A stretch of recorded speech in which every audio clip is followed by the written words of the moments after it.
Ron. Here are your keys. Listen, your car's running like new. I'll bill you at the end of the month. Fine. Well, I'll see you around. Ron, have you seen Betty recently? I mean, the last few days. I don't see Betty, you know that. She's been acting very strangely, running all kinds of errands for your grandfather, taking responsibilities, grabbing responsibilities.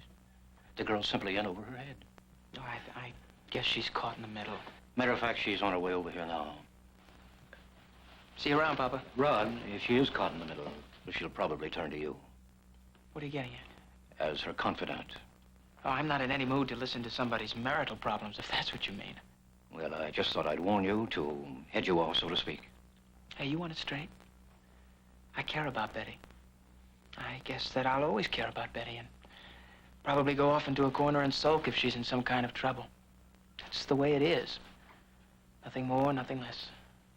Sure, I understand. It's funny the way things work out, isn't it? Funny. Betty and her ambitions. Now she's living with it. Now she's stuck with it. Yeah, well, I hope the jalopy rot's all right.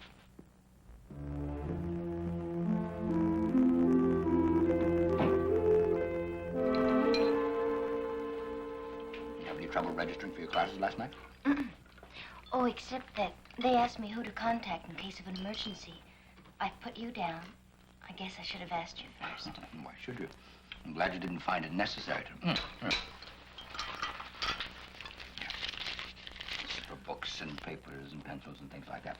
I meant to give it to you last night, but I forgot all about it. No, I don't need any money. I can get my books at the library. You take this and keep it, and I don't want to hear another word about it.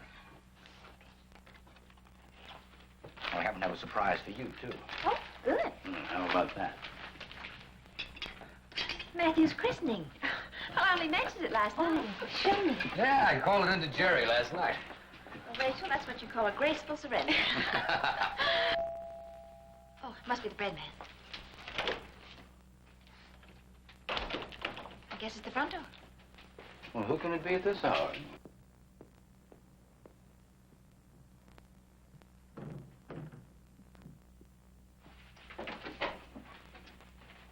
Mr. Carson? Martin Peyton sent you. No, as a matter of fact, he didn't. What are you doing here? Couldn't we sit down and talk? We don't have anything to talk about. Well, didn't Rachel tell you that I found her, Pop? Miss Wells told me, yeah. Oh, Miss Wells. What do you want? Well, wasn't there some kind of a reward, Mr. Carson? Well, she said you refused it, but changed your mind. Yes, there was a reward, as a matter of fact. Actually, I came here to talk about Rachel, Miss Wells. She seems to be a real nice girl. So? Well, I know I'm not exactly the knight in shining armor type, but, well, seeing that my wife filed for a divorce, I thought that I could... What are you driving at? I'm going to take Miss Wells out some night. You're going to what? Take her out. Did she say that she wanted to go out with you? Well, I thought I'd ask you first. You must be kidding. Seeing that you've taken over things, Mr. Carson, I thought I'd be polite and ask you Stay first. away from her. You don't think I'm good enough? That's right. Somehow I thought you'd be more tolerant, Mr. Carson. You were dealt a bad hand, and I was dealt a bad hand. And don't bother drawing the parallel any further than that. You were in that courtroom. You heard what the judge said. No, he was wrong. See, I was sent to prison for something I didn't do. You were turned scot-free for a crime that, as far as I'm concerned, you committed.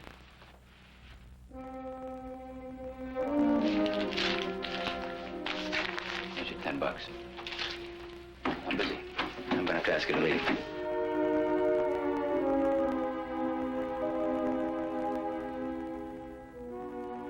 In case I didn't make myself perfectly clear, Miss Wells is off limits. One more question, sir. Does she let you call her Allison?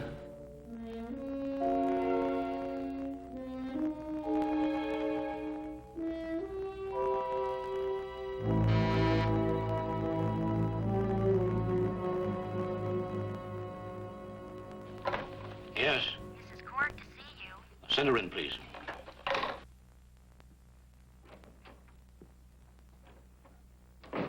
I'm glad you came right away. You said on the phone it was urgent. Mr. Harrington, I have a very busy morning, so if there are any complaints about the insurance plan Mr. Peyton It's said... nothing like that. It's a personal matter between you and me. Oh, really? Maybe you better sit down. I think I'd rather stand. Suit yourself. Betty, I have reason to believe that Martin Peyton's changed his will. I have reason to believe that he's disinherited Rodney in favor of Stephen. Because the family attorney flew in from Boston. Because of the urgency with which he brought him here. He knows Kennedy hates to fly, and he wouldn't have subjected him to it, unless it were a matter pertaining to the estate. Now, I think you'd agree that I have a right to know for sure. I've confronted Martin Peyton with it, but he'll neither confirm nor deny it. And you thought I knew something about it? Don't you? Well, as a matter of fact, no. And right now, I'm rather glad that I don't. So if you'll excuse me. Hold on, Betty. I said I have a very busy morning. I'm afraid I'll have to keep you from it.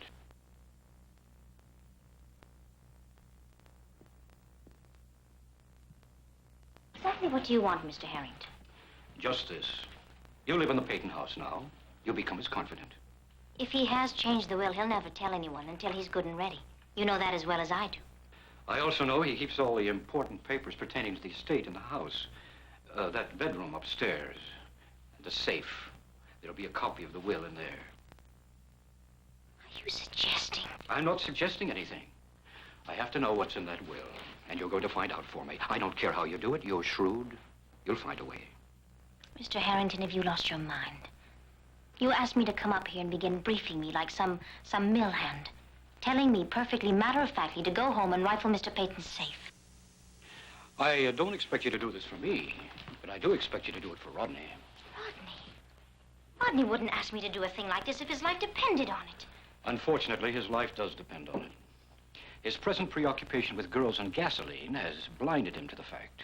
Don't you understand? Rod wants a life of his own. He doesn't care whether he's the heir or not. That's easy for you to say, since you're married to his replacement.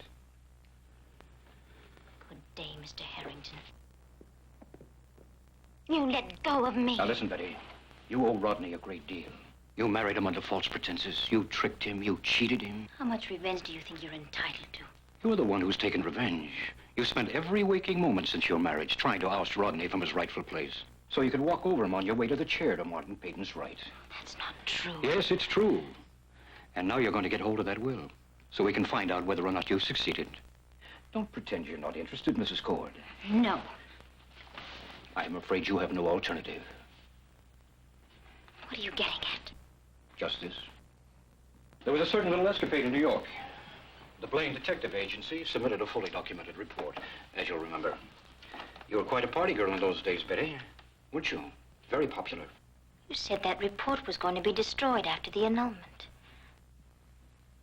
You promised my mother. Unfortunately, I couldn't risk it. See, I've never been able to trust you, Betty.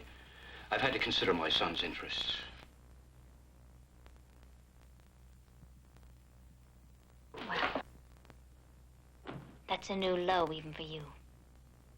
And yet somehow blackmail seems to fit right into your character. Name-calling won't accomplish anything. I'm not trying to ingratiate myself to you. I need information, you're going to get it.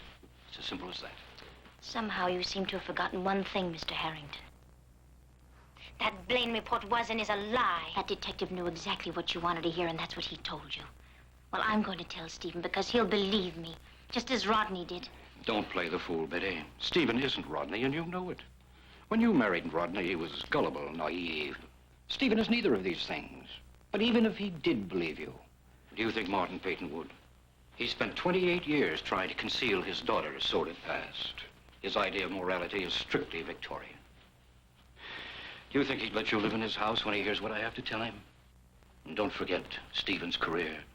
You'd hardly be an asset to him if this thing got out. He'd be ruined. You're a loathsome man. Mainly, I'm a desperate one. Think it over carefully, Betty. Believe me, your whole life depends on it. Good day.